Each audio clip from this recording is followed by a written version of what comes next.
നമ്മള് ഈ പാപം പാപത്തിന്റെ ശക്തിയിൽ നിന്നുള്ള രക്ഷ എങ്ങനെയാണെന്നുള്ള കാര്യമാണ് നമ്മൾ പഠിച്ചുകൊണ്ടിരിക്കുന്നത്. അപ്പോസ്തലനായ പൗലോസ് വളരെ ക്ലിയർ ആയിട്ടാണ് പറയുന്നത്. അതായത് നമ്മൾ പാപസംബന്ധമായി മരിച്ചവരാണെന്നാണ് അപ്പോസ്തലനായ പൗലോസ് പറയുന്നത്. ക്രിസ്തു മരിച്ചപ്പോൾ നമ്മളും ക്രിസ്തുവിനോട് കൂടെ നമ്മുടെ പാപത്തിന് വേണ്ടി മരിച്ചവരാണ്. അപ്പൊ മരണത്തിൽ കൂടിയാണ് നമുക്ക് പാപത്തിന്റെ ശക്തിയിൽ നിന്നുള്ള രക്ഷ എന്നാണ് അപ്പോസ്തലനായ പൗലോസ് പഠിപ്പിച്ചുകൊണ്ടിരിക്കുന്നത്.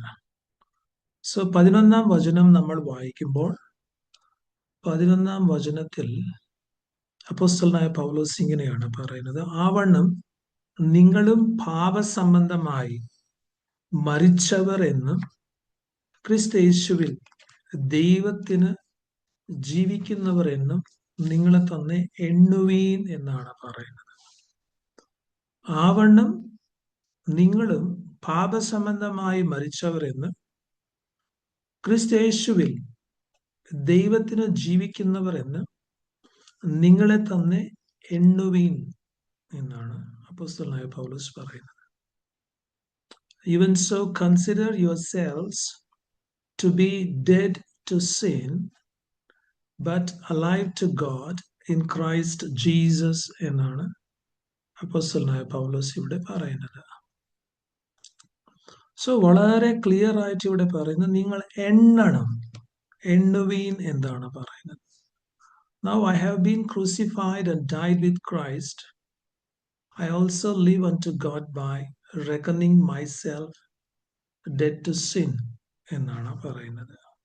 അതായത് ഇപ്പോൾ ഞാൻ ക്രൂശിക്കപ്പെട്ടു ക്രിസ്തുവിനോട് കൂടെ മരിച്ചു എന്ന് നമ്മൾ എണ്ണണം. അത് മാത്രമല്ല, പാപത്തിന് മരിച്ചവനായി എന്നെ തന്നെ ഞാൻ എണ്ണുന്നു. പാപത്തിന് മരിച്ച ഞാൻ ഇനി ദൈവത്തിനായി ജീവിക്കുന്നു എന്ന് ഞാൻ കരുതുന്നു, എണ്ണുന്നു എന്നാണ് അപ്പോസ്തലനായ പൗലോസ് പറയുന്നത്. അപ്പൊ ഈ റെക്കണിങ്, ഈ കൺസിഡറേഷൻ വളരെ വളരെ വളരെ ഇമ്പോർട്ടൻ്റ് ആണ്. ഇപ്പൊ ക്രൂശിൽ നമുക്ക് വേണ്ടി ക്രിസ്തു ചെയ്ത അത്ഭുതകരമായിട്ടുള്ള ആ കാര്യങ്ങളിൽ ഒരു കാര്യം ഇതാണ്. സോ ഏതാണ്? യേശു ക്രിസ്തു ക്രൂശിൽ തൂങ്ങിയത് കൊണ്ട്, മരിച്ചത് കൊണ്ട് ഒരുപാട് നന്മകളും അനുഗ്രഹങ്ങളും വിടുതൽ നമുക്ക് ലഭിച്ചിട്ടുണ്ട്. എന്നാൽ അതിൽ അങ്ങനെയുള്ള കാര്യങ്ങളിൽ ഏറ്റവും പ്രധാനമായിട്ടുള്ള ഒരു കാര്യം ഇതാണ്. എന്താണ് എന്ന് ചോദിച്ചാൽ, ഞാൻ യേശു ക്രിസ്തുവിൽ പാപത്തിനു വേണ്ടി മരിച്ചു. So this is one of the wonderful things Christ did for us on the cross. That is, united us with himself so that sin's power over us might be broken through death. അപ്പൊ പാപത്തിന്റെ ശക്തിയെ സമ്പൂർണമായിട്ട് തകർക്കാൻ വേണ്ടിയാണ് യേശു ക്രിസ്തു ക്രൂശിൽ തൂങ്ങിയത്. So യേശു ക്രിസ്തു ഈ കാര്യം ചെയ്തതുകൊണ്ടാണ് പാപത്തിന്റെ ശക്തിയിൽ നിന്നുള്ള രക്ഷ ഞാൻ അനുഭവിക്കുവാൻ അത് എന്നെ സാധ്യമാക്കുന്നത്. എന്നാൽ വിശ്വസിക്കാൻ പ്രയാസമായിട്ടുള്ള ഒരു കാര്യമാണ് ഇത്. കാരണം നമ്മുടെ ഈ ലോജിക്കൽ മൈൻഡിൽ കൂടി ഇത് ചിന്തിച്ചാൽ നമുക്ക് പല കൺഫ്യൂഷനിലേക്ക് എത്താൻ സാധ്യതയുണ്ട്. എന്നാൽ വിശ്വാസത്തിന്റെ കണ്ണുകൊണ്ട് ഈ ആത്മീകമായിട്ടുള്ള റിയാലിറ്റിയെ നമ്മൾ മനസ്സിലാക്കുമ്പോൾ തീർച്ചയായിട്ടും അതിൻ്റെ ഒരു അത്ഭുതം, അതിൻ്റെ ഒരു ശക്തി എൻ്റെ ജീവിതത്തിൽ റിയൽ ആയിട്ട് അനുഭവിക്കാൻ പറ്റും. സോ ഇത് ഒരു റിയാലിറ്റിയാണ്. സോ എക്സ്ട്രോഡിനറി ട്രൂത്ത് ആണ്. സോ അത് നമ്മൾ വിശ്വസിക്കുമ്പോഴാണ് എൻ്റെ ജീവിതത്തിൽ അത് ശക്തിയായിട്ട് മാറുന്നത്. തൻ്റെ മരണത്തിലൂടെ നമ്മുടെ മേലുള്ള പാപത്തിന്റെ ശക്തിയെ തകർക്കാൻ വേണ്ടി നമ്മെ യേശു ക്രിസ്തു ക്രൂശിൽ തന്നോട് ഒന്നാക്കി ചേർത്തു. തൻ്റെ മരണത്തിൽ നമ്മെ പങ്കാളികളാക്കി. തൻ്റെ മരണത്തിൽ നമ്മയും ചേർത്തു. സോ അവന്റെ മരണത്തിൽ നമ്മൾ പങ്കാളികൾ ആകത്തക്ക രീതിയിൽ ആവശ്യമുള്ള എല്ലാ കാര്യങ്ങളും യേശു ക്രിസ്തു ചെയ്തു എന്നാണ് ഇതിൽ കൂടി നമുക്ക് മനസ്സിലാക്കുവാൻ സാധിക്കുന്നത്. സോ പാപത്തിന് അടിമകളായിരുന്ന നമ്മുടെ ജീവിതത്തിൽ പാപത്തിന്റെ ആ ഒരു റൂളിംഗ് പവർ ഇല്ലെങ്കിൽ ആധിപത്യമുണ്ടല്ലോ, ആ ആധിപത്യം സമ്പൂർണമായിട്ട് തകർന്ന് സമ്പൂർണമായി ഇല്ലാതായി. അത് ക്രൂശിൽ യേശു ക്രിസ്തു മരിച്ചത് കൊണ്ടാണ്. ആ യേശു ക്രിസ്തു മരിക്കുന്ന സമയത്ത് എന്നെയും ആ മരണത്തിൽ ചേർത്തത് കൊണ്ടാണ് സോ ഇത് എൻ്റെ ജീവിതത്തിൽ സാധ്യമാകുന്നത്.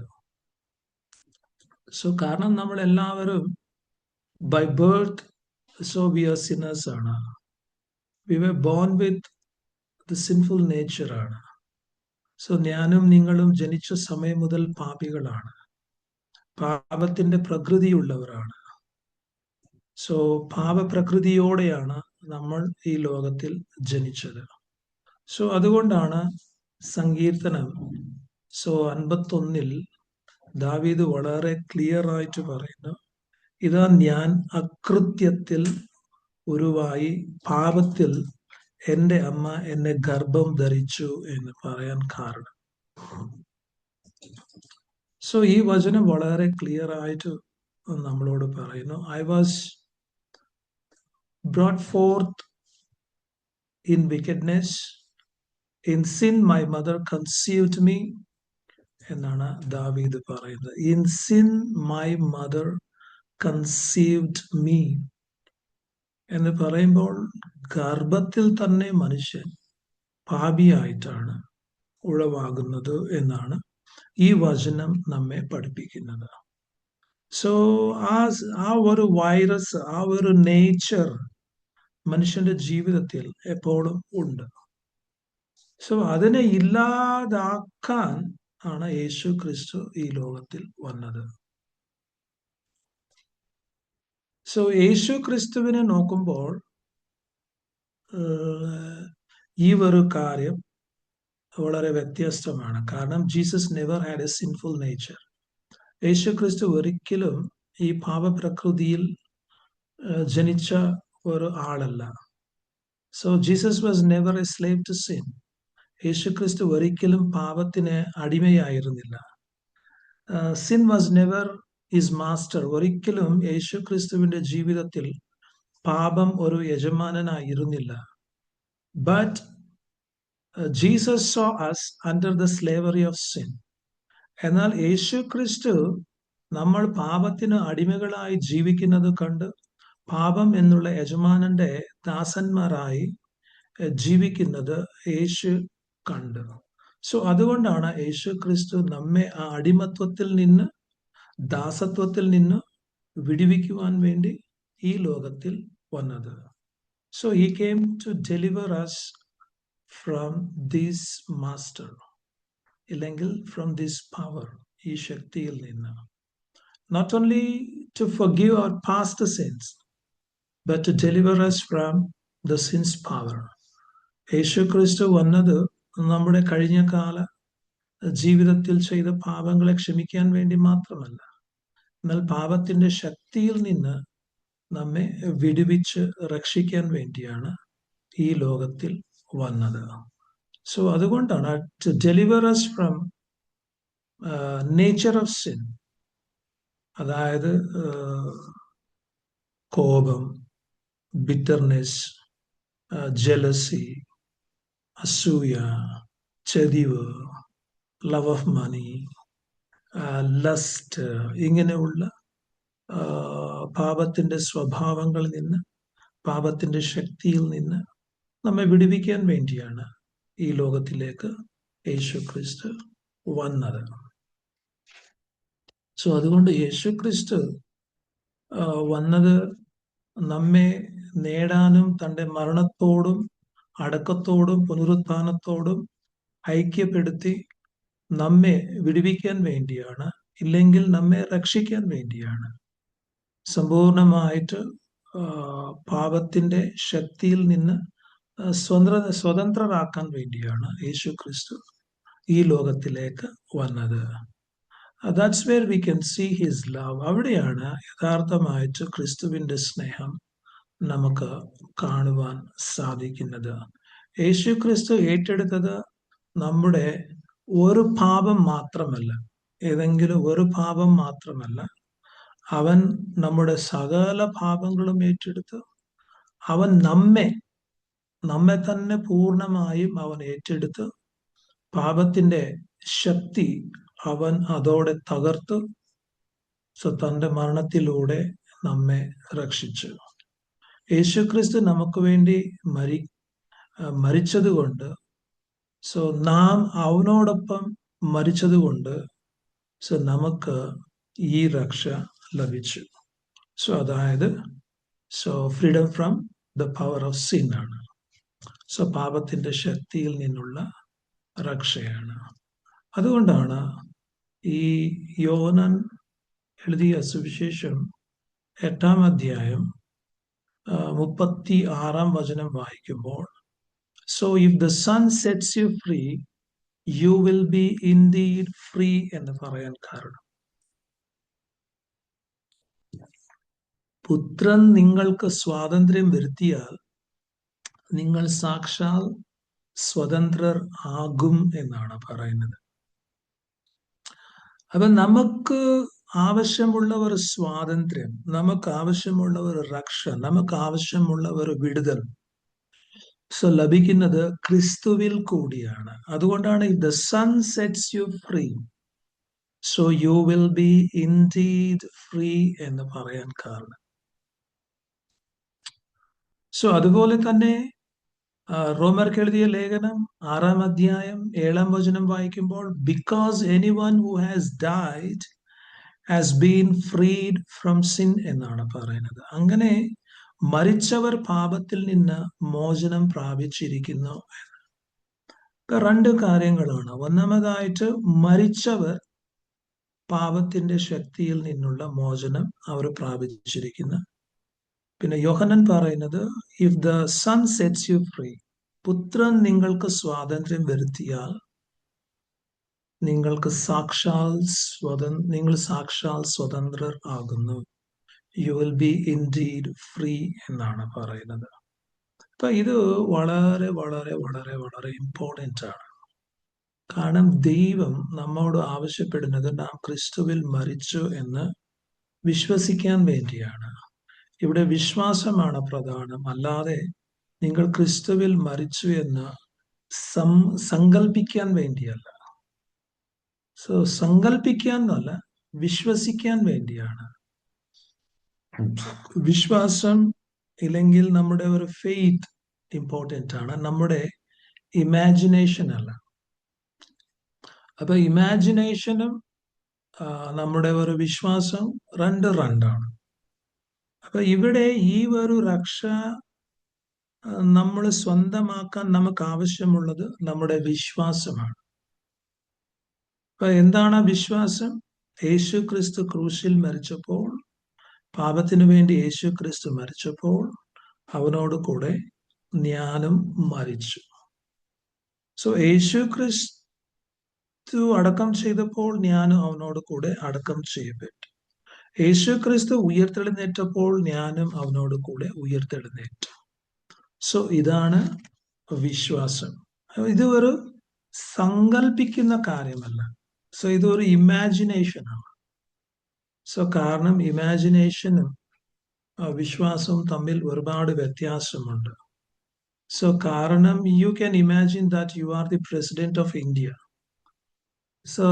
നമുക്ക് വേണമെങ്കിൽ ഞാൻ ഇന്ത്യയുടെ പ്രസിഡന്റ് ആണെന്ന് ഇന്ത്യയുടെ പ്രൈം മിനിസ്റ്റർ ആണെന്ന് നമുക്ക് സങ്കല്പിക്കാം. ഇല്ലെങ്കിൽ ഞാൻ ഇന്ത്യയിലെ ഏറ്റവും വലിയ ധനവാനാണ്, പണക്കാരനാണെന്ന് നമുക്ക് സങ്കല്പിക്കാം. എന്നാൽ സങ്കല്പിക്കാൻ യാതൊരു ചെലവും ഇല്ലല്ലോ. ആർക്ക് എന്ത് വേണമെങ്കിലും സങ്കല്പിക്കാം. സോ എന്നാൽ അത് റിയാലിറ്റി അല്ലല്ലോ. നമ്മുടെ സങ്കല്പം ഒരു റിയാലിറ്റി അല്ലല്ലോ. അത് സത്യമല്ലല്ലോ. അത് യാഥാർത്ഥ്യമല്ലല്ലോ. സോ ഇപ്പോൾ ഒരു എക്സാമ്പിൾ, ഒരു ക്യാൻസർ പേഷ്യന്റ് ഉണ്ട്.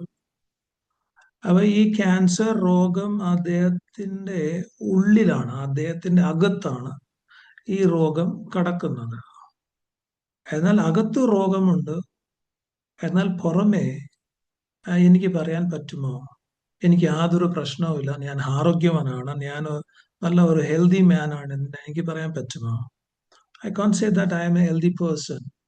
കാരണം ഇൻസൈഡ്, അകത്ത് ഈ രോഗം പല ഭാഗങ്ങളിലേക്ക് സ്പ്രെഡ് ആയിക്കൊണ്ടിരിക്കുന്നു. സോ എനിക്ക് ആ രോഗം സ്പ്രെഡ് ആയിക്കൊണ്ടിരിക്കുന്നു, എന്നാൽ അതിന്റെ യാഥാർത്ഥ്യം മനസ്സിലാക്കാതെ സോ ഞാൻ സങ്കല്പിക്കുന്നു എനിക്ക് യാതൊരു കുഴപ്പമില്ല, എനിക്ക് യാതൊരു പ്രശ്നവും ഇല്ല, ഞാൻ വളരെ ഹെൽതി പേഴ്സൺ ആണെന്ന് എനിക്ക് ഇമാജിൻ ചെയ്താൽ ആ രോഗത്തിൽ നിന്ന് നമുക്ക് രക്ഷ നേടാൻ പറ്റുമോ? ഒരിക്കലും പറ്റത്തില്ല. സോ അതുകൊണ്ട് ഇവിടെ ഇമാജിനേഷൻ അല്ല, സോ വിശ്വാസമാണ്. വിശ്വാസം വളരെ വളരെ വളരെ ഇമ്പോർട്ടൻ്റ് ആണ്. ആ റിയാലിറ്റിയിലേക്ക് നമ്മൾ ഇറങ്ങണം, ആ റിയാലിറ്റിയെ നമ്മൾ കാണണം, ആ റിയാലിറ്റിയെ നമ്മൾ മനസ്സിലാക്കണം, ആ റിയാലിറ്റിയിൽ നമ്മൾ വിശ്വസിക്കണം. സോ ഒരു ഉദാഹരണത്തിന് ഒരു കോളേജ് വിദ്യാർത്ഥി ഉണ്ട്, സ്റ്റുഡൻറ് ഉണ്ട്. ആ സ്റ്റുഡൻറ്റിന്റെ അപ്പൻ ആ മകന്റെ അക്കൗണ്ടിലേക്ക് ഒരു ദിവസം ഒരു 50,000 രൂപ പൈസ ഇടുന്നു. അപ്പൻ ഇട്ടതിന് ശേഷം മകനെ ഫോണിൽ കൂടി വിളിച്ചിട്ട് ഈ കാര്യം അറിയിച്ചു, ഞാൻ ഇങ്ങനെ നിന്റെ അക്കൗണ്ടിൽ 50,000 രൂപ പൈസ ഇട്ടിട്ടുണ്ട് എന്ന്. എന്നാൽ ഈ വാക്ക് കേട്ട ഉടനെ മകൻ എന്തോ ചെയ്യും? അപ്പന്റെ വാക്കുകൾ അവൻ വിശ്വസിക്കുമോ? അല്ലെങ്കിൽ അവൻ ബാങ്ക് വരെ പോയി പൈസ വന്നിട്ടുണ്ടോ ഇല്ലയോ എന്ന് അവിടെ ചെക്ക് ചെയ്തതിന് ശേഷമാണോ അവൻ അതിനെ വിശ്വസിക്കുന്നത്? എന്തോ ചെയ്യും? സോ നമ്മൾ ബാങ്കിൽ പോയി പാസ്ബുക്ക് കൊടുത്തു, അതിൽ പ്രിന്റ് എടുത്തു, പ്രിന്റ് ആയിട്ടുണ്ടോ ഇല്ലയോ എന്ന് ചെക്ക് ചെയ്തതിന് ശേഷമല്ല നമ്മൾ വിശ്വസിക്കുന്നത്. എന്നാൽ അപ്പന്റെ വാക്കുകൾ മകൻ പൂർണ്ണമായി വിശ്വസിക്കും. കാരണം അപ്പൻ വിശ്വസിക്കാൻ കൊള്ളാവുന്ന ഒരു വ്യക്തി ആയതുകൊണ്ടാണ്. Is a trustworthy person. So അതുകൊണ്ട് ബാങ്കിൽ പോയി ചെക്ക് ചെയ്തതിന് ശേഷമല്ല വിശ്വസിക്കുന്നത്. ഫോണിൽ കൂടി സംസാരിച്ചുകൊണ്ടിരിക്കുമ്പോൾ തന്നെ ആ കാര്യം ഈ മകന്റെ ചെവിയിൽ എത്തുമ്പോൾ തന്നെ അവൻ ഹൃദയത്തിൽ, മനസ്സിൽ ഈ അപ്പന്റെ വാക്കുകളെ അവൻ പൂർണ്ണമായി വിശ്വസിക്കുന്നു. സോ അതിനെ അന്വേഷിച്ച് മനസ്സിലാക്കി വിശ്വസിക്കേണ്ട ആവശ്യം വരത്തില്ല. സോ എന്തുകൊണ്ടാണ് വിശ്വസിക്കുന്നത്? അച്ഛൻ ഇല്ലെങ്കിൽ ഈ അപ്പൻ വിശ്വസിക്കാൻ കൊള്ളാവുന്ന ഒരു ആളായതുകൊണ്ടാണ്. അത് നിങ്ങളുടെ അക്കൗണ്ടിൽ പണം ഉണ്ടെന്ന് നിങ്ങൾ എണ്ണുന്നു. സോ അതുപോലെ തന്നെ അത് കണക്കിരുന്നു, ഇല്ലെങ്കിൽ അങ്ങനെ കരുതുന്നു. സോ അതാണ് എൻ്റെ വിശ്വാസം, അതാണ് നിങ്ങളുടെ വിശ്വാസം. ഈ അപ്പനെ പോലെ തന്നെയാണ് സോ ദൈവം നമ്മളോടും പറഞ്ഞേക്കുന്നത്. സോ വളരെ വിലപ്പെട്ട ഒരു രക്ഷ ഞാൻ നിന്റെ അക്കൗണ്ടിൽ ഇട്ടിട്ടുണ്ട്. എന്നാൽ അത് വിശ്വസിച്ചാൽ എനിക്ക് സ്വന്തമാക്കാം, ഇല്ലെങ്കിൽ നമുക്ക് സംശയിച്ചാൽ അത് നമ്മുടെ ഒരു നെഗറ്റീവ് ഇതായിട്ട് വരും. വിശ്വാസത്തിന്റെ അടിസ്ഥാനത്തിലാണ് ആ മകൻ ധൈര്യമായി വേണമെങ്കിൽ ആർക്കെങ്കിലും ചെക്ക് എഴുതി കൊടുക്കാൻ സാധിക്കും. സോ കാരണം അപ്പന്റെ വാക്കുകൾ ആ മകൻ വിശ്വസിച്ചത് കൊണ്ടാണ്. സോ വിശ്വാസം ഉണ്ടെങ്കിൽ മാത്രമാണ് അവർക്ക് ആർക്കൊക്കെ പൈസ കൊടുക്കണോ അവർക്കെല്ലാം അവന് ചെക്ക് ഇഷ്യൂ ചെയ്യാൻ പറ്റുന്നത്. അതാണ് ഇവിടെ അപ്പോസ്തലനായ പൗലോസും പറയുന്നത്. നിങ്ങൾ വിശ്വസിക്കണം. എന്താണ് വിശ്വസിക്കുന്നത്? സോ ഇത് ഇമാജിനേഷൻ അല്ല, ഇത് റിയാലിറ്റിയാണ്. ആ റിയാലിറ്റിയിൽ വിശ്വസിക്കണം. സോ യേശു ക്രിസ്തു മരിച്ചപ്പോൾ ഞാനും നിങ്ങളും യേശു ക്രിസ്തുവിൽ മരിച്ചു എന്നുള്ള ആ സത്യം വിശ്വസിക്കണം എന്നാണ് അപ്പോസ്തലനായ പൗലോസ് ഇവിടെ പറയുന്നത്. അതുകൊണ്ടാണ് 8-ാം വചനത്തിലേക്ക് വരുമ്പോൾ, 11-ാം വചനത്തിലേക്ക് വരുമ്പോൾ അവിടെ എല്ലാ അപ്പോസ്തലനായ പൗലോസ് എന്താണ് പറയുന്നത്? നാം ക്രിസ്തുവിനോട് കൂടെ മരിച്ചു എങ്കിൽ അവനോട് കൂടെ ജീവിക്കും എന്ന് വിശ്വസിക്കുന്നു. I believe that I died with Christ. വിശ്വാസമാണ്. 11-ാം വചനത്തിലേക്ക് വരുമ്പോൾ എന്താണ് അപ്പോസ്തലനായ പൗലോസ് പറയുന്നത്? ആവണ്ണം നിങ്ങളും പാപസംബന്ധമായി മരിച്ചവർ എന്ന് ക്രിസ്തയേശുവിൽ ദൈവത്തിനു ജീവിക്കുന്നവർ എന്ന് നിങ്ങളെ തന്നെ എണ്ണുവീൻ എന്നാണ്. എന്താണ് എണ്ണുവീൻ? എണ്ണുവീൻ എന്ന് പറഞ്ഞാൽ likewise you also reckon yourselves, ഇല്ലെങ്കിൽ consider yourselves. So you must count yourself എന്നാണ് പറയുന്നത്. അതിന്റെ അർത്ഥം എന്താണ്? അതിന്റെ അർത്ഥം ഇത്രേ ഉള്ളൂ. So you have to believe this truth, or you have to consider yourself that now onwards you are dead to sin. You are dead with Christ. So ഞാനും നിങ്ങളും ഈ സത്യത്തെ പൂർണ്ണ മനസ്സോടെ വിശ്വസിക്കണം. ഇന്നു മുതൽ ഞാനും നിങ്ങളും ക്രിസ്തയേശുവിനോട് കൂടെ മരിച്ചു എന്ന് എണ്ണണം. ഞാൻ പാപത്തിന് മരിച്ച വ്യക്തിയാണ് എന്ന് ഞാൻ എണ്ണുന്നു. സോ അതാണ് എണ്ണുവീൻ എന്ന് പറയാൻ കാരണം. So I have died with Christ more than 2000 years ago when Jesus Christ died on the cross. So വർഷങ്ങൾക്ക് മുമ്പാണ് യേശു ക്രിസ്തു ക്രൂശിൽ മരിച്ചത്. ആ വർഷങ്ങൾക്ക് മുമ്പാണ് യേശു ക്രിസ്തുവിനോടൊപ്പം ഞാനും മരിച്ചത്. I died with him and now I live unto God. ഞാൻ അവനോടൊപ്പം മരിച്ചു, ഇപ്പോൾ ഞാൻ ദൈവത്തിനായി ജീവിക്കുന്നു. So especially when you are being tempted in a particular situation, consider yourself to be dead to that temptation. പ്രത്യേകമായിട്ട് നമ്മുടെ ജീവിതത്തിൽ ഇൻ റിയൽ ലൈഫിൽ നമ്മൾ എങ്ങനെയാണ് ഈ രക്ഷ അനുഭവിക്കുന്നത് എന്ന് ചോദിച്ചാൽ, വിശേഷമായിട്ട് ഒരു പ്രത്യേക സാഹചര്യത്തിൽ ഞാനും നിങ്ങൾ ഏതെങ്കിലും ഒരു ടെംപ്റ്റേഷൻ, പരീക്ഷയിൽ അകപ്പെടുമ്പോൾ, ഇല്ലെങ്കിൽ ആ പ്രലോഭനത്തിന് ഞാനും നിങ്ങൾ ഫേസ് ചെയ്യുമ്പോൾ, ആ പ്രലോഭനം ഫേസ് ചെയ്യുമ്പോൾ നമ്മൾ ആ സമയത്ത് കൺസിഡർ ചെയ്യേണ്ടത്, ഞാൻ ഇന്ന പരീക്ഷ സംബന്ധമായി ഇല്ലെങ്കിൽ ഇന്ന ടെംപ്റ്റേഷൻ സംബന്ധമായിട്ട് ഞാൻ മരിച്ച വ്യക്തിയാണ് എന്ന് സമ്പൂർണമായിട്ട് നമ്മൾ കരുതണം. ഇല്ലെങ്കിൽ ആ സമയത്ത് നമ്മൾ വേറെ എന്താണ് ചെയ്യേണ്ടത് എന്ന് ചോദിച്ചാൽ, നമ്മൾ കർത്താവിന്റെ പ്രാർത്ഥനയിൽ പഠിച്ചതുപോലെ ദൈവത്തോട് നമ്മൾ പ്രാർത്ഥിക്കണം. എന്താണ് പ്രാർത്ഥിക്കേണ്ടത്? പിതാവേ, ഞാൻ ഈ ലോകത്തിലാണ് ജീവിക്കുന്നത്, കാരണം ഈ ലോകത്തിൽ വഷളത്വം വർദ്ധിച്ചു വരുന്ന ഒരവസ്ഥയിലാണ്. അപ്പൊ അതിന്റെ മധ്യത്തിലാണ് ഞാൻ ജീവിക്കുന്നത്. ഈ ഭയങ്കരമായ പാപത്തിന്റെ ശക്തിയാൽ പരീക്ഷിക്കപ്പെടുകയും ആകർഷിക്കപ്പെടുകയും ഞാൻ ചെയ്യുമ്പോൾ, കർത്താവെ, ഞാൻ അതിനെ വഴങ്ങാൻ മനസ്സില്ലാതെയാണ് ഞാൻ നിൽക്കുന്നത്. എന്നാൽ അതിൽ വീണു പോകാതിരിക്കാൻ പരിശുദ്ധാത്മാവിന്റെ ശക്തിയാൽ എന്നെ നീ സഹായിക്കണമേ എന്ന് നമ്മൾ പ്രാർത്ഥിക്കണം. കാരണം എന്താണ് എന്ന് ചോദിച്ചാൽ, ഈ പരിശുദ്ധാത്മാവിന്റെ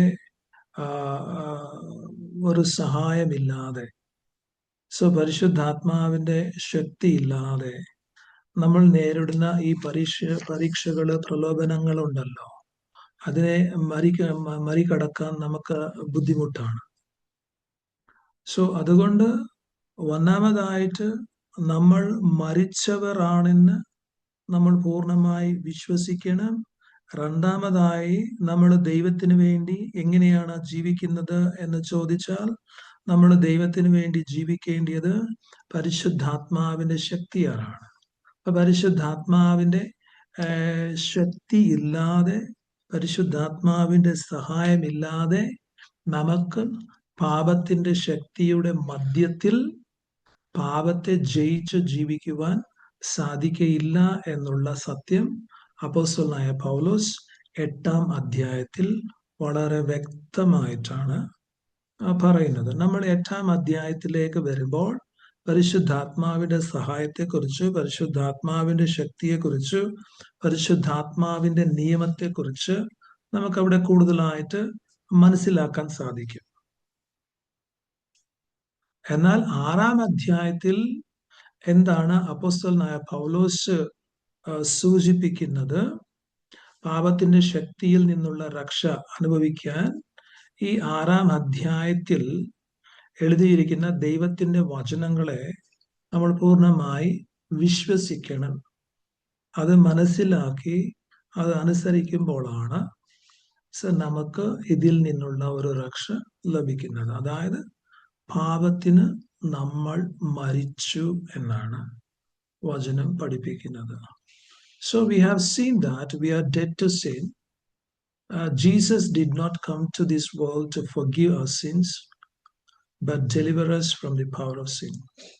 യേശു ക്രിസ്തു ഈ ലോകത്തിലേക്ക് വന്നത് നമ്മുടെ പാപങ്ങളെ ക്ഷമിക്കാൻ മാത്രമല്ല, പാപത്തിന്റെ ശക്തിയിൽ നിന്ന് നമ്മെ വിടുവിക്കാൻ വേണ്ടിയാണ്. അതുകൊണ്ടാണ് 12-ാം വചനത്തിലേക്ക് വരുമ്പോൾ അപ്പോസ്തലനായ പൗലോസ് പറയുന്നത്, 12-ാം വചനത്തിൽ, ആകയാൽ പാപം നിങ്ങളുടെ മർത്യ ശരീരത്തിൽ അതിന്റെ മോഹങ്ങളെ അനുസരിക്കുമാറ് ഇനി വാഴരുത് എന്നാണ് പറയുന്നത്. Therefore do not let sin reign in your mortal body so that you obey its lusts and passions എന്നാണ് പറയുന്നത്. So അപ്പോസ്തലനായ പൗലോസ് എന്താണ് പറയുന്നത്? Do not let sin reign in your mortal bodies എന്നാണ്. പാപം നിങ്ങളെ ഇനി വാഴരുത്, പാപം നിങ്ങളെ ഇനി ഭരിക്കാൻ, പാപം നിങ്ങളെ നിയന്ത്രിക്കാൻ, ഒരു യജമാനനായിട്ട് നിങ്ങളെ അടിമയാക്കാൻ നിങ്ങൾ അനുവദിക്കരുത് എന്നാണ് അപ്പോസ്തലനായ പൗലോസ് ഇവിടെ പറയുന്നത്. So sin has ruled in our bodies for so many years. So പാപം നമ്മുടെ ശരീരങ്ങളെ വർഷങ്ങളായി പല രീതിയിൽ ഭരിച്ചുകൊണ്ടിരിക്കുന്നു. കാരണം നമ്മൾ പല വർഷങ്ങളായി പാപത്തിന് അടിമകളായിട്ടാണ് ജീവിച്ചുകൊണ്ടിരിക്കുന്നത്. So Paul says, now don't let this sin rule you anymore എന്നാണ്. You have been delivered from it. So ഇനി ഈ പാപം ഇല്ലെങ്കിൽ ഈ പാപങ്ങൾ നിങ്ങളെ ഭരിക്കാൻ നിങ്ങൾ അനുവദിക്കരുത്. സോ നിങ്ങൾ അതിൽ നിന്ന് മോചിക്കപ്പെട്ടിരിക്കുന്നു, ഇല്ലെങ്കിൽ വിടുവിക്കപ്പെട്ടിരിക്കുന്നു, രക്ഷിക്കപ്പെട്ടിരിക്കുന്നു എന്ന് അപ്പോസ്തലനായ പൗലോസ് പറയുന്നത്. So previously we were as slaves to sin. ഒരു കാലത്ത് നമ്മളെല്ലാവരും പാപത്തിന് അടിമകളായിരുന്നു, ദാസന്മാരായിരുന്നു. So now we are liberated. We are no more slaves to this master. So എന്നാൽ ഇപ്പോൾ നമ്മൾ സ്വതന്ത്രരാണ്, രക്ഷിക്കപ്പെട്ടവരാണ്. നാം ഇനി ഈ യജമാനൻ, പാപം എന്നുള്ള യജമാനന്റെ അടിമകൾ അല്ല എന്നാണ് അപ്പോസ്തലനായ പൗലോസ് പറയുന്നത്. സോ ഈ സ്ലേവറി ഒരു കാലത്തുണ്ടായിരുന്നു. ഒരു 100 വർഷം 150 വർഷങ്ങൾക്ക് മുമ്പ് ഈ സ്ലേവറിയുടെ ഒരു കോൺസെപ്റ്റ് ഉണ്ടായിരുന്നു. സോ ഈവൻ അമേരിക്കയിലൊക്കെ അത് ഭയങ്കരമായിരുന്നു. ഈ ആഫ്രിക്കൻസ് അവിടെ വന്ന് ദാസന്മാരായിട്ട്, അടിമകളായിട്ട് എത്രയോ വർഷങ്ങൾ അവരവിടെ ജീവിച്ചുകൊണ്ടിരുന്നവരാണ്. എന്നാൽ US പ്രസിഡന്റ് അബ്രഹാം ലിങ്കൺ ആണ് ഈ ഒരു ഈ അടിമത്വത്തിൽ നിന്ന് അവർക്ക് ആവശ്യമുള്ള കംപ്ലീറ്റ് ആയിട്ടുള്ള ഒരു ഫ്രീഡം, ഒരു ലിബറേഷൻ, ഒരു വിടുതൽ അനൗൺസ് ചെയ്തത്. സോ അതുവരെ അബ്രഹാം ലിങ്കന്റെ സമയം വരെ ഈ അടിമത്വം എന്നുള്ള ഒരു പ്രാക്ടീസ് ലോകത്തിൽ, സ്പെഷ്യലി അമേരിക്കയിൽ ഉണ്ടായിരുന്നു. സോ എന്നാൽ അതിൻ്റെ ഒരു സിറ്റുവേഷനിൽ കൂടി നമ്മൾ മനസ്സിലാക്കേണ്ട ഒരു കാര്യമുണ്ട്. എന്താണ് എന്ന് ചോദിച്ചാൽ, ഈ അബ്രഹാം ലിങ്കൺ ഇങ്ങനെ ഒരു ലോ കൊണ്ടുവന്നല്ലോ. സോ ആ സമയത്ത് പല അടിമകൾക്കും ഈ നിയമത്തെക്കുറിച്ച് കൂടുതലായിട്ടുള്ള അറിവില്ലായിരുന്നു. So they were not aware of this law, aware of this degree. So അതുകൊണ്ട് എന്താണ് സംഭവിച്ചത് എന്ന് ചോദിച്ചാൽ, അവരുടെ ഈ അറിവില്ലായ്മ കൊണ്ട് അനേക അടിമകൾ വർഷങ്ങളായി അടിമകളായിട്ട് തന്നെ ജീവിക്കേണ്ടി വന്നു. So they remained as slaves for many decades ആണ്. Because their masters never allowed them to know that there has been such a proclamation or liberation for all slaves. So എല്ലാ അടിമകൾക്കും ഒരു മോചനം നൽകുന്ന ഒരു ഡിഗ്രി, ഒരു പ്രഖ്യാപനം ഉണ്ടായിട്ടുണ്ടെന്നുള്ള സത്യം ഈ അടിമകളുടെ യജമാനന്മാർ ഒരിക്കലും ഈ അടിമകളോട് അറിയിച്ചില്ല, അറിയാൻ അവർ അനുവദിച്ചില്ല. സോ അങ്ങനെ അത് ഹിഡൻ സീക്രറ്റ് ആയിരുന്നു അനേകരുടെ ജീവിതത്തിൽ. സോ അതുപോലെ തന്നെയാണ് ഇന്നും, in the same way, Satan certainly does not want you to know, me to know, the proclamation of freedom for all slaves of sin when Jesus Christ died and rose again from the dead. So എങ്ങനെ ഈ അടിമകളുടെ യജമാനന്മാർ ഈ രഹസ്യത്തെ മറിച്ചു വെച്ചോ, അതുപോലെ തന്നെ യേശു ക്രിസ്തു മരിക്കുകയും മരിച്ചവർ നിന്ന് ഉയർത്തെഴുന്നേൽക്കുകയും ചെയ്തപ്പോൾ പാപത്തിന്റെ എല്ലാ അടിമകൾക്കും സ്വാതന്ത്ര്യം, ഇല്ലെങ്കിൽ മോചനം, രക്ഷ യേശു ക്രിസ്തു പ്രഖ്യാപിച്ചു. അത് അറിയാത്തവണ്ണം ആവശ്യമുള്ള എല്ലാ കാര്യങ്ങളും സാത്താൻ കാലാകാലങ്ങളിൽ ചെയ്തുകൊണ്ടിരിക്കുന്നത് വളരെ വാസ്തവമാണ്.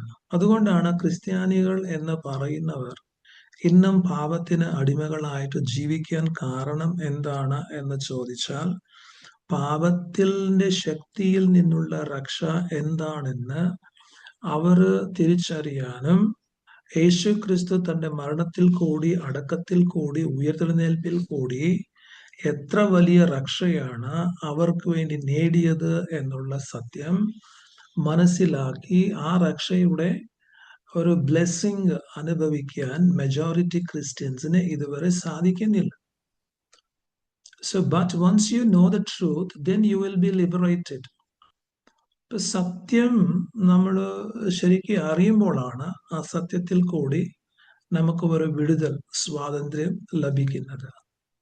അപ്പൊ സത്യം അറിയുന്നില്ലെങ്കിൽ അപ്പൊ Satan will take advantage, the sin will take advantage. So for example, think of a slave on those days who understood the proclamation of liberation. So നമ്മൾ ഇങ്ങനെ ഊഹിക്കണം, ഇല്ലെങ്കിൽ ചിന്തിക്കണം, ആ കാലത്ത് അബ്രഹാം ലിങ്കന്റെ സമയത്ത് ഈ അടിമത്വത്തിൽ ഒരു മോചനം ഉണ്ട് എന്ന്, ഈ ഒരു ബുദ്ധിമുട്ടുള്ള ജീവിതത്തിൽ നിന്നുള്ള ഒരു രക്ഷ നമുക്കിപ്പോൾ ഉണ്ട് എന്നുള്ള സത്യം മനസ്സിലാക്കിയ ചില അടിമകൾ എന്താണ് അവർ ചെയ്തത് എന്നുള്ളത് നമ്മളൊന്ന് ചിന്തിക്കണം. അങ്ങനെ ഈ സത്യത്തെ മനസ്സിലാക്കിയ, ഈ രക്ഷയെ മനസ്സിലാക്കിയ, അബ്രഹാം ലിങ്കൻ പുറപ്പെടുവിച്ച ഡിഗ്രിയെ മനസ്സിലാക്കിയ ചില സ്ലേവ്സ്, ഇല്ലെങ്കിൽ അടിമകൾ എന്താണ് ചെയ്തത് എന്ന് ചോദിച്ചാൽ, അവർ അവരുടെ യജമാന്മാരുടെ അടുത്ത് ചെന്ന്, ഗവൺമെന്റ് ഞങ്ങളുടെ അടിമത്വത്തിൽ നിന്ന് സ്വതന്ത്രരാക്കാൻ അവർ ഒരു ഡിഗ്രി പാസ് ചെയ്തിട്ടുണ്ട്. സോ ഗവൺമെന്റ് ഇപ്പോൾ ഞങ്ങളുടെ കൂടെയാണ്, ഞങ്ങളുടെ പക്ഷത്താണ്, ഞങ്ങളെ സഹായിക്കാൻ വേണ്ടി അതിപ്പോൾ നിലനിൽക്കുന്നു. സോ അതുകൊണ്ട് ഇന്നു മുതൽ ഞങ്ങൾ നിങ്ങളുടെ അടിമകൾ അല്ല. സോ ഞങ്ങൾക്കും നിങ്ങൾക്കും ഇനി യാതൊരു ബന്ധവും ഇല്ല എന്ന് പറഞ്ഞാൽ യജമാനന്മാർക്ക് എന്തോ ചെയ്യാൻ പറ്റും? യജമാനന്മാർക്ക് ഈ അടിമകളെ എന്തെങ്കിലും ചെയ്യാൻ പറ്റുമോ? The masters have to set them free, otherwise the masters will be punished. So അവരുടെ യജമാനന്മാരെ അവരെ സ്വതന്ത്രരാക്കണം, വീട്ടിലേക്ക് വിടണം, അവരെ ഇനി അടിമകളായിട്ട് ട്രീറ്റ് ചെയ്യാൻ പറ്റത്തില്ല. സോ അങ്ങനെ അവർ ചെയ്തില്ലെങ്കിൽ ഈ യജമാനന്മാർ ശിക്ഷിക്കപ്പെടും ലീഗലി. സോ അതാണ്. സോ അതുകൊണ്ട് നമ്മൾ എല്ലാ പിശാചുകളോടും എല്ലാ അശുദ്ധാത്മാക്കളോടും സാത്താനോടും പോയി പറയണം എന്നാണ്, ഞാൻ നിങ്ങൾക്കും നിങ്ങളോട് എനിക്കുണ്ടായിരുന്ന ഇതുവരെ ഉണ്ടായിരുന്ന ഒരു ബന്ധം, ഒരു കണക്ഷൻ, സോ അതിന് ഞാൻ മരിച്ചു. സോ ക്രിസ്തു ക്രൂശിൽ മരിച്ചപ്പോൾ ഞാനും പാപത്തിന് മരിച്ചു. സോ ഇപ്പോൾ ഞാൻ സ്വതന്ത്രനാണ്, ഇപ്പോൾ ഞാൻ രക്ഷിക്കപ്പെട്ടവനാണ്. ഒരിക്കൽ ഞാൻ നിങ്ങളുടെ അടിമയായിരുന്നു, ഇപ്പോൾ ഞാൻ അടിമ അല്ല എന്ന് നമുക്ക് ഈ സാത്താനോട്, ഈ പിശാചുകളോട് സോ ധൈര്യമായിട്ട് പറയാൻ പറ്റുമോ?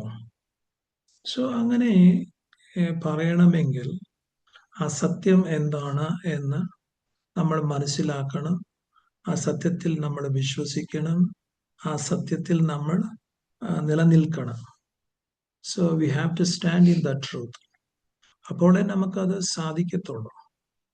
സോ അല്ലെങ്കിൽ നമുക്ക് ഈ സെക്കൻഡ് സ്റ്റേജ് ഓഫ് സാൽവേഷൻ നമുക്ക് അനുഭവിക്കാൻ ബുദ്ധിമുട്ടാണ്.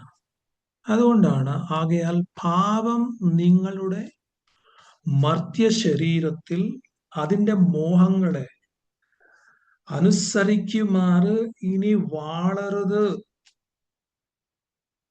അതിന്റെ വാഴ്ച ഇല്ലാതാക്കണം, അതിന്റെ ഭരണത്തെ ഇല്ലാതാക്കണം എന്നാണ് പറയുന്നത്. Therefore, do not let the sin reign in your mortal body so that you obey its lusts and passions എന്നാണ് പറയുന്നത്. നമുക്ക് അതിന്റെ മോഹങ്ങളെ ഇനി അനുസരിക്കേണ്ടിയ യാതൊരു ആവശ്യവും ഇല്ല എന്നാണ് അപ്പോസ്തലനായ പൗലോസ് ഇവിടെ പറയുന്നത്.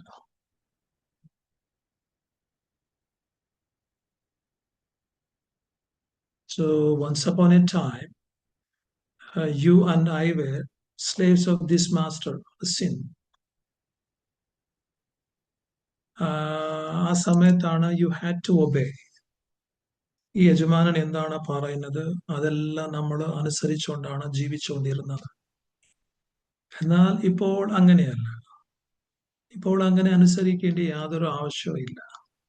കാരണം ഇപ്പോൾ ഗവൺമെന്റ് മാറിയിട്ടുണ്ട്, അതിൻ്റെതായിട്ടുള്ള bills പാസ്സാക്കിയിട്ടുണ്ട്.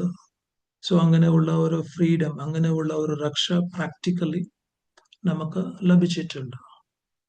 So don't go and submit your members of the body to your old master whenever he calls you to commit certain sins. You no need to do anymore. അതുകൊണ്ട് ഇനി നമ്മുടെ ശരീരത്തിന്റെ അവയവങ്ങളെ നിങ്ങളുടെ പഴയ യജമാനനെ സമർപ്പിക്കേണ്ട യാതൊരു ആവശ്യവും ഇല്ല. അവൻ പല സമയങ്ങളിലും ചില പാപങ്ങൾ ചെയ്യാൻ വേണ്ടി അവന് വിളിച്ചിട്ടുണ്ട്. സോ അവന്റെ അടിമകളായിരുന്ന സമയത്ത് അവൻ പറയുന്ന കാര്യങ്ങൾ അനുസരിച്ചിട്ടുണ്ട്, ആ പാപങ്ങളെല്ലാം നമ്മൾ ചെയ്തിട്ടുണ്ട്. എന്നാൽ ഇനി ആ യജമാനനെ നമ്മൾ അനുസരിക്കേണ്ട ആവശ്യം ഇല്ല എന്നാണ് അപ്പോസ്തലനായ പൗലോസ് ഇവിടെ പറയുന്നത്. സോ കാരണം അടിമത്തത്തിൽ നിന്ന് മോചിതനായ ഒരു അടിമയെക്കുറിച്ച് നമ്മൾ ചിന്തിക്കണം. ഇന്നലെ ഈ യജമാനൻ ഈ അടിമയെ വിളിച്ചു, അടിമയെ വിളിച്ചിട്ട് തന്നെ അനുസരിക്കാൻ പറഞ്ഞു. അങ്ങനെ ഈ അടിമ ഈ യജമാനനെ കംപ്ലീറ്റ് ആയിട്ട് അനുസരിച്ചു. സോ എന്നാണ് ഇന്നലെ ആയിരുന്നു. എന്നാൽ ഇന്ന് എന്താണ് സംഭവിച്ചത്? ഇന്ന് സിറ്റുവേഷൻ മാറി. എന്താണ് സിറ്റുവേഷൻ എന്ന് പറയുമ്പോൾ, ഇന്ന് ഈ യജമാനൻ വിളിക്കുന്നു.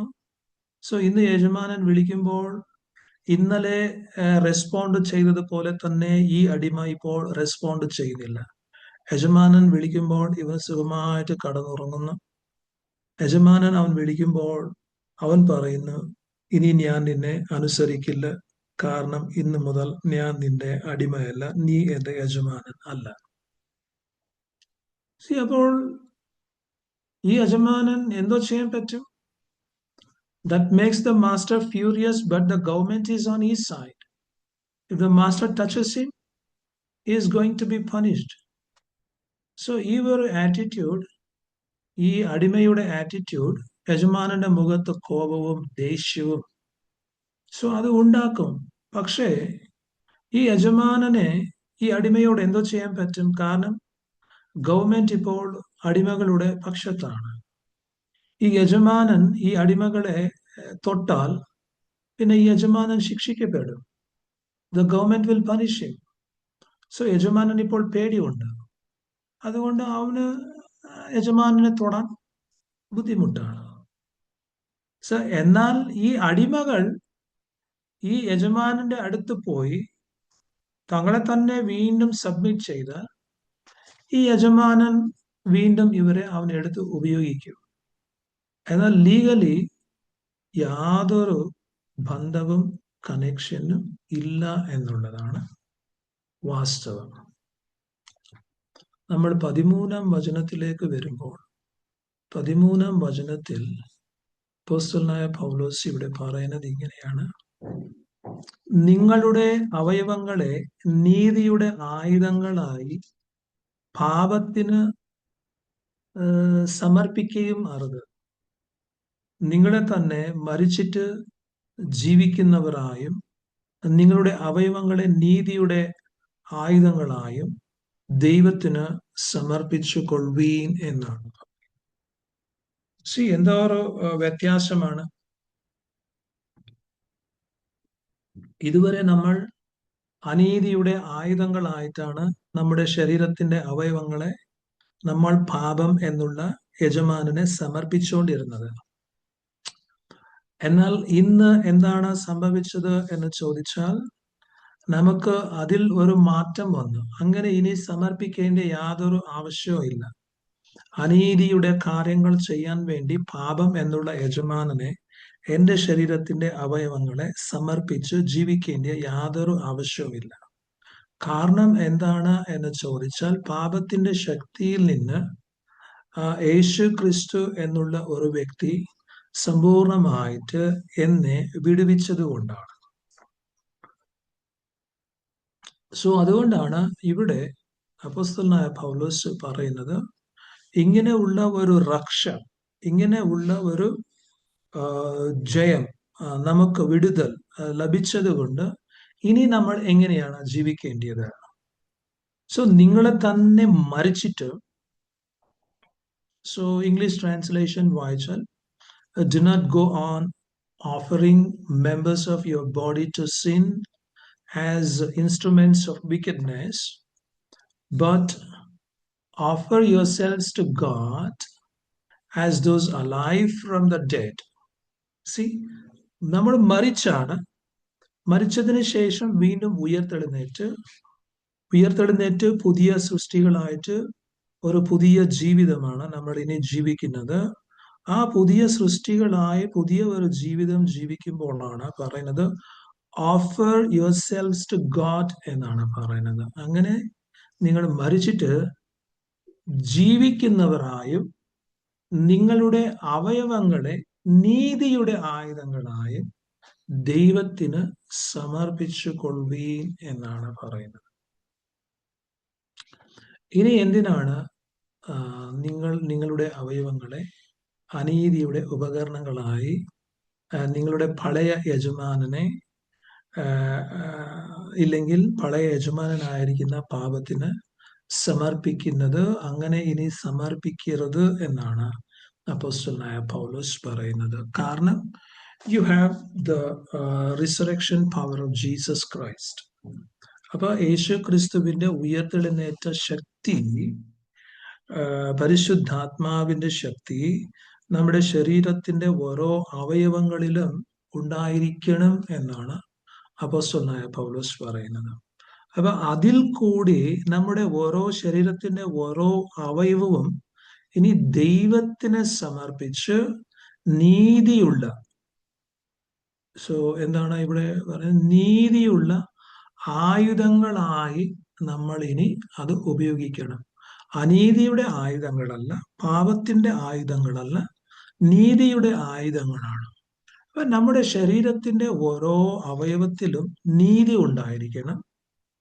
അത് ദൈവികമായിട്ടുള്ള നീതി ആയിരിക്കണം. ഇനി ഓരോ അവയവവും ദൈവത്തിന് വേണ്ടി ജീവിക്കുന്ന അവയവമായിട്ട് മാറണം. കാരണം ഈ ദൈവമാണ് ക്രിസ്തുവിൽ നമ്മെ ക്രിസ്തുവിന്റെ മരണത്തിൽ പങ്കാളികളാകുവാൻ, ക്രിസ്തുവിൽ നമ്മളും മരിക്കുവാൻ ആവശ്യമുള്ള എല്ലാ കാര്യങ്ങളും ചെയ്തത്. നമ്മെ അടക്കിയത് ഈ ദൈവമാണ്, നമ്മെ ഉയർപ്പിച്ചത് ഈ ദൈവമാണ്. അതുകൊണ്ട് ഇനി ജീവിക്കുന്നവർ ദൈവത്തിന് വേണ്ടി നീതിയുള്ള ശരീരത്തിന്റെ അവയവങ്ങളെ നീതിയുള്ള ആയുധങ്ങളാക്കി ദൈവത്തിന് വേണ്ടി സമർപ്പിക്കണം എന്നാണ് അപ്പോസ്തലനായ പൗലോസ് പറയുന്നത്. ഇതാണ് സെക്കൻഡ് സ്റ്റേജ് ഓഫ് സാൽവേഷൻ. നമ്മൾ ഇനി കണ്ടിന്യൂ ചെയ്യുമ്പോൾ അവിടെ അപ്പോസ്തലനായ പൗലോസ് വേറെ ഒരു കാര്യത്തെക്കുറിച്ചാണ് സംസാരിക്കുന്നത്. അതായത്, നിങ്ങൾ ന്യായപ്രമാണത്തിലല്ല കൃപയ്ക്കത്രേ അധീനരാകയാൽ പാപം നിങ്ങളിൽ കർത്തൃത്വം നടത്തുകയില്ലല്ലോ എന്ന്.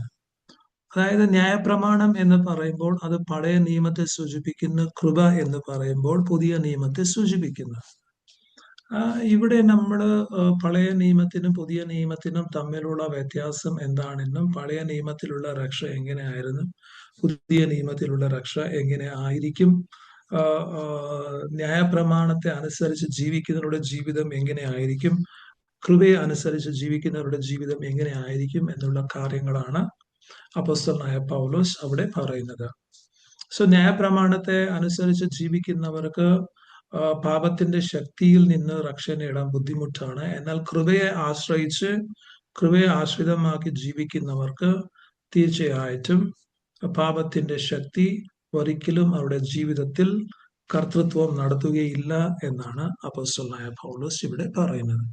അത് എങ്ങനെയാണ്? കാരണം ഇത് എൻറ്റയർലി ഡിഫറെന്റ് ടോപ്പിക് ആയതുകൊണ്ട് ഇത് നമുക്ക് നെക്സ്റ്റ് വീക്ക് നമുക്കിത് നോക്കാം. എങ്ങനെയാണ് കൃപ ഒരു മനുഷ്യന്റെ ജീവിതത്തിൽ സമ്പൂർണമായിട്ട് പാപത്തിന്റെ ശക്തിയിൽ നിന്ന്, പാപത്തിന്റെ കർത്തൃത്വത്തിൽ നിന്ന് എങ്ങനെ രക്ഷിക്കും, നയിക്കും എന്നുള്ളത് നമുക്ക് നെക്സ്റ്റ് വീക്ക് നോക്കാം. എന്നാൽ ഇന്ന് ഞാൻ ലാസ്റ്റ് വീക്കിന്റെ കണ്ടിന്യൂഷൻ ആയിട്ട് പറയാൻ ഉദ്ദേശിച്ച കാര്യം ഇത്രയേ ഉള്ളൂ.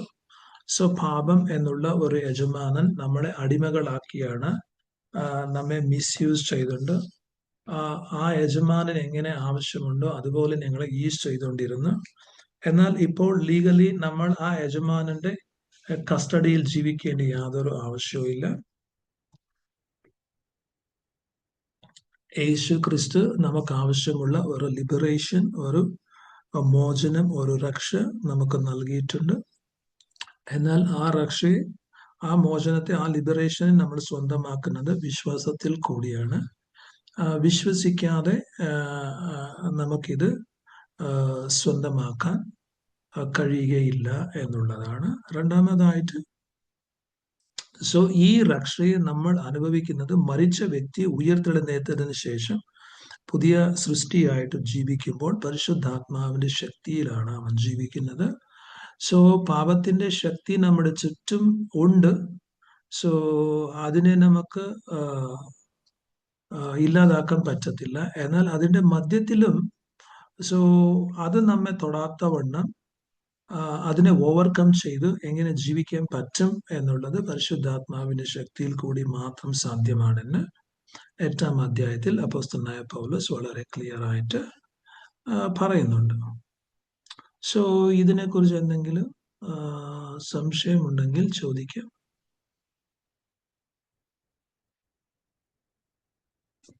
പാപത്തിന്റെ ശക്തിയിൽ നിന്നുള്ള രക്ഷ. സോ ചില